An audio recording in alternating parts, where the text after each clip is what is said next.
Welcome to the TOEFL listening section. In this part, you will hear one or more conversations in an academic or campus context, such as a discussion between a student and a professor, or between two students.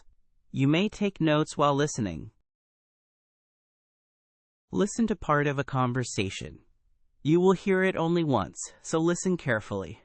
After the conversation, you will answer questions about what you heard. Some questions will ask you about main ideas and details. Others will ask about implied meaning, speaker attitude, or how ideas relate to one another. Use both what is stated and what is implied to answer. Good afternoon, Dr. Morales. Thanks for meeting me during office hours. I wanted to discuss my project on overtourism impact on heritage sites and get your feedback. Good afternoon, Daniel. That sounds like an important topic. Tell me what angle you are taking on overtourism at heritage sites. I want to examine how excessive visitor numbers cause physical damage and change community relationships at places like Machu Picchu and Venice. I am a bit unsure how to frame the research questions so they are policy relevant. Start by distinguishing direct physical impacts from socio-cultural effects. Physical impacts include erosion, vibration damage, humidity changes, and wear on original fabric of the site. Socio-cultural effects include commodification of rituals, rising prices for locals, and displacement. Your policy questions should ask which management interventions reduce harm while maintaining access. When you say management interventions, do you mean ticketing systems and limits on daily visitors? Yes, those are classic tools. For example, Machu Picchu enforces timed entry tickets and shuttle limits to control hourly flows. Angkor introduced multi-day passes and zoning so visitors concentrate on certain circuits. Venice has experimented with a reservation system and a tourist tax to manage day trippers and cruise ship impacts. I read about Dubrovnik restricting cruise ship docking and introducing entry permits for its historic center. Are these measures typically effective, or do they just shift the problem elsewhere? Both outcomes are possible. Controls can be effective if they are part of an integrated strategy that includes monitoring and community engagement.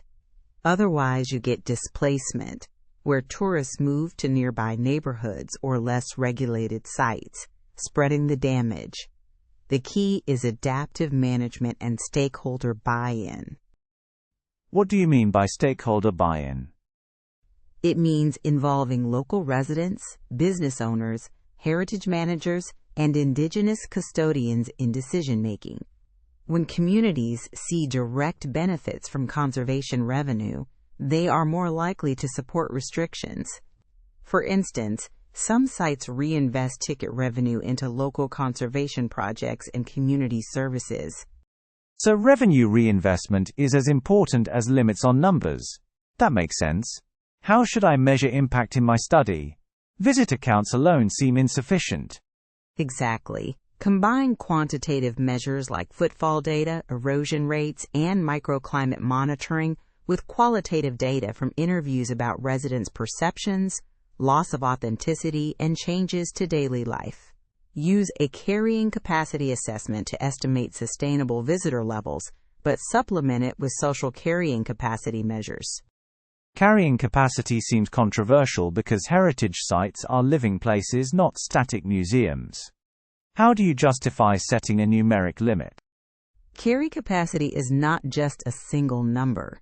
It is a framework that combines physical, ecological, and social thresholds. It helps set management triggers. For example, if erosion accelerates beyond a defined rate, the site might reduce visitor numbers or reroute paths. It is a precautionary approach rather than a strict cap. I like that. Could you give me concrete examples to cite where carrying capacity informed policy? Machu Picchu, again, is a useful case. Authorities set daily quotas based on trail stability and then adjusted schedules to reduce simultaneous concentrations. Another case is Stonehenge, which moved parking away from the monument and uses shuttles to reduce ground compaction near the circle. These are examples of combining site management with visitor flow control. You mentioned cultural commodification earlier. How do we measure that? You can measure changes in ritual practice, prices for traditional goods, and the proportion of businesses that cater exclusively to tourists. Interviews with custodians reveal shifts in meaning. For example, in some shrine towns, festival rituals are adapted to tourist schedules, which alters their authenticity and community value. I am concerned about equity. Some measures reduce visitor numbers but also reduce income for local vendors. How can policies balance conservation and livelihoods? Balance requires mixed strategies. Time-restricted access preserves fabric, while off-peak incentives and capacity building help vendors serve local as well as tourist markets. Revenue sharing and training for community-run interpretive services can distribute benefits. The goal is cultural sustainability alongside conservation. Are there any less invasive strategies besides reducing visitor numbers? Yes. Interpretation and education can change visitor behavior.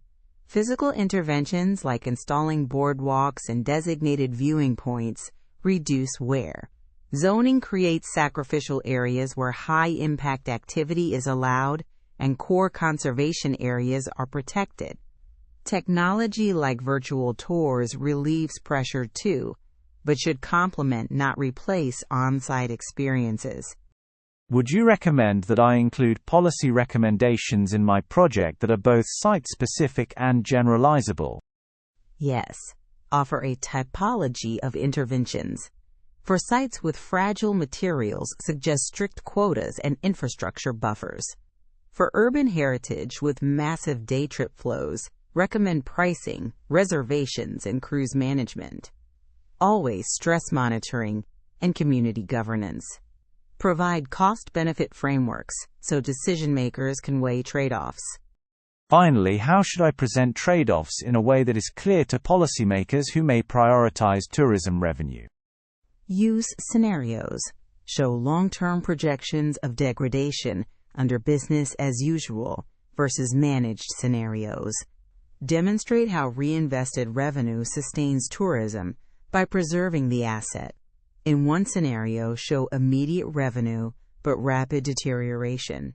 In the managed scenario, show stable income and longevity. This is very helpful.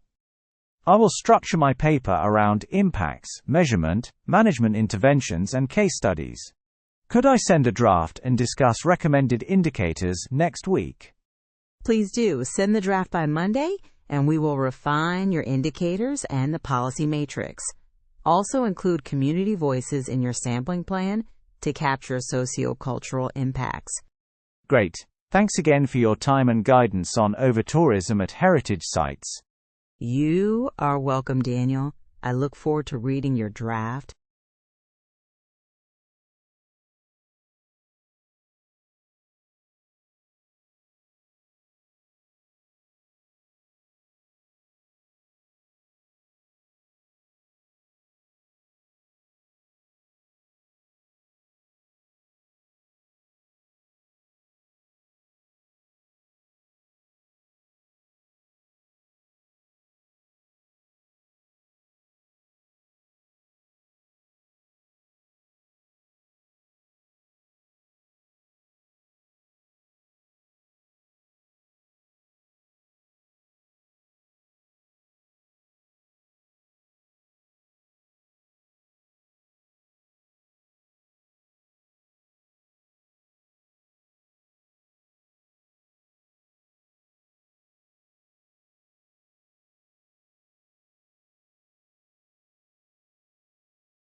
Listen again to part of the conversation. Then answer the question. When communities see direct benefits from conservation revenue, they are more likely to support restrictions.